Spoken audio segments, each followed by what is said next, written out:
महाभारत संसार का सबसे महान और विशाल महाकाव्य है जिसकी रचना महर्षि वेद व्यास ने की। ये केवल युद्ध की कथा नहीं बल्कि धर्म, न्याय, नीति, त्याग और कर्तव्य का गहन संदेश देती है। कहानी की शुरुआत होती है हस्तिनापुर के राजा शांतनु से, जिनसे गंगा विवाह करती हैं और देवव्रत नामक पुत्र को जन्म देती है, जो आगे चलकर भीष्म पितामह कहलाते हैं। शांतनु के दूसरी पत्नी सत्यवती से 2 पुत्र हुए, चित्रांगद और विचित्रवीर्य। उनके निधन के बाद सत्यवती अपने पहले पुत्र व्यास से नियोग के द्वारा 3 पुत्र उत्पन्न कराती है, धृतराष्ट्र, पांडु और विदुर। धृतराष्ट्र अंधे होते हैं, इसलिए राज्य पांडु को मिलता है, लेकिन पांडु शाप के कारण संतान उत्पन्न नहीं कर सकते। इसलिए कुंती और माद्री देवताओं के आशीर्वाद से 5 पांडव जन्म लेते हैं, युधिष्ठिर, भीम, अर्जुन, नकुल और सहदेव। धृतराष्ट्र गांधारी के 100 पुत्र जन्मते हैं। ऋणम में सबसे बड़ा दुर्योधन था। धीरे धीरे पांडव और कौरव बड़े होते हैं।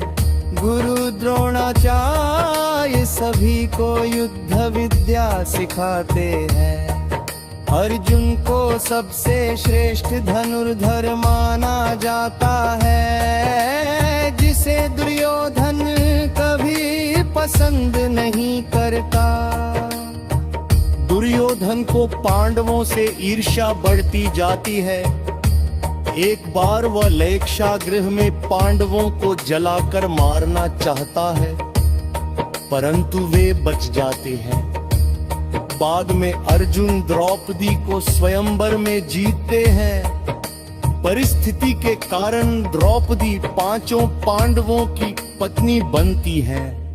धृतराष्ट्र पांडवों और कौरवों में राज्य बांट देते हैं।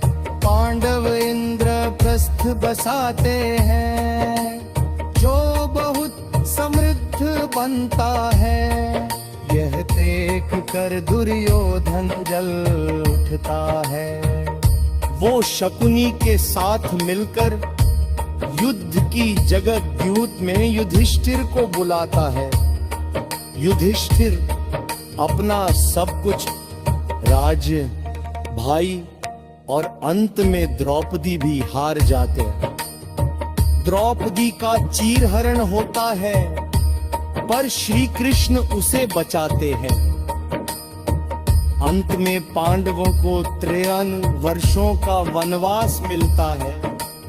वनवास के बाद पांडव अपना राज वापस मांगते हैं, पर दुर्योधन सुई की नोक बराबर भूमि भी देने को तैयार नहीं होता। तब श्री कृष्ण स्वयं शांति